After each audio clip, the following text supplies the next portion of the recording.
guys, kembali lagi bersama Mamang Ardi. Ya, lama sekali Mamang tidak melanjutkan guys tentang Max 19 ini. Kali ini Mamang ingin kembali melanjutkan pelajaran kita tentang matematika ini. Mamang seperti yang Mamang rencanakan, seperti yang Mamang katakan kepada kalian, Mamang akan menjelaskan kepada kalian kembali ke matematika dasarnya guys. Kali ini apa guys? Seperti yang di judul, nah ini adalah kita ingin membahas tentang aljabar. Ini adalah salah satu materi matematika yang sangat dasar ya guys. Subscribe juga guys untuk membantu channel Mamang ini. Oke, kita langsung saja tanpa berpanjang-panjang kata. 1, 2, 3, 4. Nah ini guys, kita langsung aja nih, on the way. Aljabar murni. Nah ini seperti yang kalian lihat nih guys. Jadi ini adalah kita memulai dari awal. Apa sih? Jadi kita mencoba memecahkan apa sih sebenarnya. Kalian mungkin sering ya bertanya-tanya, atau mungkin ada di benak kalian guys ketika kalian disuruh guru kalian untuk menghafal rumus. Nah itu pasti mungkin ya, sedikit atau banyak mungkin ya, kalian ada rasa penasaran di hati kalian, ini kenapa sih rumusnya harus seperti ini, ada nggak sih rumus yang lebih mudah gitu. Nah makanya materi aljabar ini adalah untuk, salah satu tujuannya adalah untuk menjawab pertanyaan kalian itu guys. Masuk akal nggak rumus-rumus yang kalian hafal selama ini di sekolah itu gitu. Nah oke, langsung saja guys.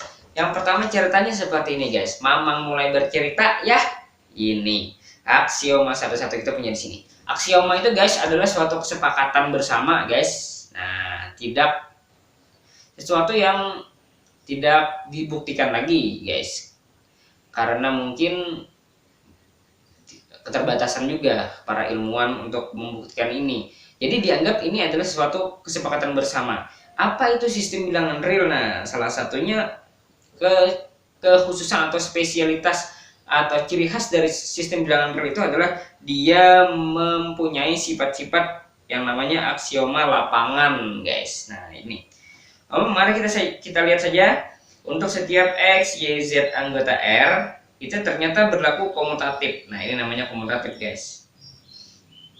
Kemudian dia asosiatif yang kedua. Jadi kalau dijumlahkan X plus Y itu sama dengan Y plus X. Kalau yang asosiatif itu dijumlahkan yang di kiri kemudian dijumlahkan yang di kanan itu sama dengan, wah ini ada yang salah nih, sorry guys. Nah ini kita perbaiki saja ya, ini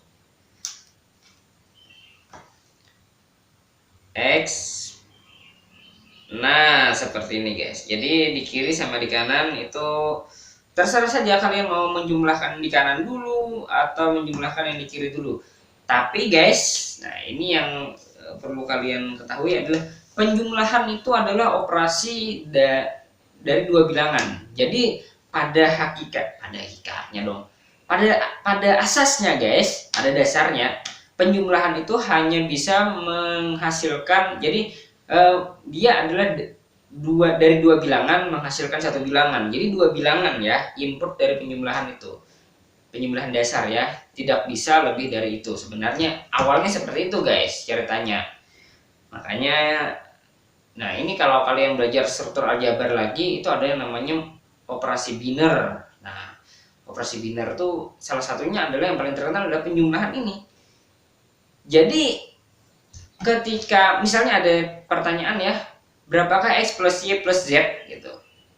Nah itu sebenarnya harus didetilkan lagi, itu mana yang lebih dulu dieksekusi, karena tidak bisa guys dieksekusi sekaligus itu tidak bisa. Secara aljabar itu tidak bisa, harus dua-dua dulu. Nah X plus Y lebih dulu kah baru Z, atau Y plus Z lebih dulu daripada X gitu. Nah seperti itu ya.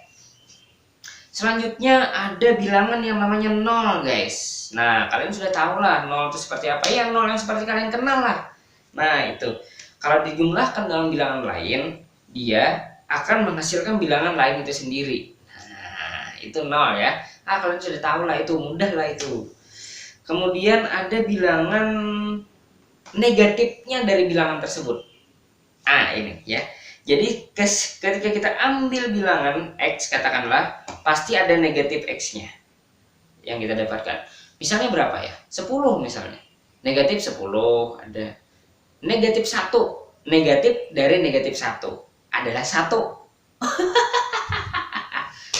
Ya, gampang ya. Sehingga bila bilangan itu dijumlahkan dengan negatifnya akan menghasilkan, nah ini lagi hilang lagi, ini sama dengan 0 guys. Nah ini hilang. Jadi kalau dijumlahkan dengan ini, dengan negatifnya, dia sama dengan 0. Itu kalau penjumlahan. Kemudian ada operasi lain guys, yang juga tidak kalah terkenal, yaitu operasi perkalian. Nah operasi perkalian ini adalah mencakup, sebenarnya adalah meliputi sudah pembagian juga berarti ya, karena pembagian itu adalah perkalian dengan 1/nya. Nah gitu. Nah ternyata untuk perkalian itu komutatif juga ya. X kali Y sama dengan Y kali X. X kali Y kali Z sama dengan X kali Y kali Z. Ini asosiatif. X kali 1 sama dengan 1 dikali X sama dengan X dengan satu anggota R ya. Jadi ada satu anggota R, sehingga X dikali 1 sama dengan 1 dikali X sama dengan X itu sendiri. Jadi kalau perkalian itu bilangan netralnya 1, kalau penjumlahan itu bilangan netralnya adalah 0. Nah, gitu ya. Ada ding manggodai, godai. Oke. Nah, untuk yang selanjutnya itu ada jika X tidak sama dengan 0. Jadi syaratnya adalah X tidak sama dengan 0, guys. Jadi sampai sekarang ilmuwan itu masih belum bisa memecahkan berapa sih hasilnya pembagi 1 dibagi 0 itu. Nah itu masih belum ada jawabannya. Belum tahu sih, sebenarnya belum, bisa jadi ada jawabannya, bisa jadi ada guys. Cuman sampai sekarang belum ditentukan ya, belum ditentukan oleh para ilmuwan berapa sih hasil dari 1/0 itu. Kalau limitnya ada, kalau kita bicara limit, dia terhingga ya nilainya. Tapi kalau kita bicara bilangan tok itu dibagi dengan ini, itu masih belum didefinisikan secara umum. Jadi banyak tak terdefinisi lah, begitulah, karena belum didefinisikan gitu. Oke ya. Jadi ada 1/x. Jadi yang tidak sama dengan 0 itu ada 1/x-nya, sehingga X dikali 1/x sama dengan 1/x dikali X sama dengan 1. Kemudian yang terakhir itu distributif, yaitu ketika dikalikan dengan bilangan yang pakai kurung itu dia bisa masuk ke sini dan bisa masuk ke sini X-nya. Nah, jadi begitu ya. Ya ini. Oke guys, jadi ini mau nggak mau harus dihafal ya. Ini mau nggak mau harus dihafal ini. 1, 2, 3, 4, 5, 6, 7, 8, 9. Wah gampang lah. Cara menghafal matematika itu tidak harus dihafal kayak ini ya. Yang penting kalian banyak latihan, banyak menggunakan sifat-sifat itu, insya Allah akan hafal sendiri dan mudah nantinya guys. Oke, kita lanjut, apa lagi nih? Nah, ada teorema guys. Jadi ternyata ada teorema itu bunyinya adalah, nah ini. Oke, ada satu hal lagi yang mau saya kasih tahu di sini.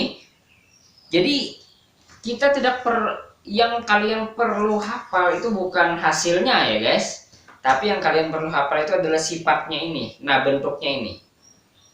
Jadi kalian kalau punya bentuk seperti ini bisa ditukar seperti ini, atau bisa ditambah dengan 0 misalnya ya. Nah ini adalah alat dasar ke-9. Ini adalah alat dasar untuk memanipulasi aljabar guys. Bermainlah, ini alat dasar untuk bermain aljabar. Ini harus diingat guys.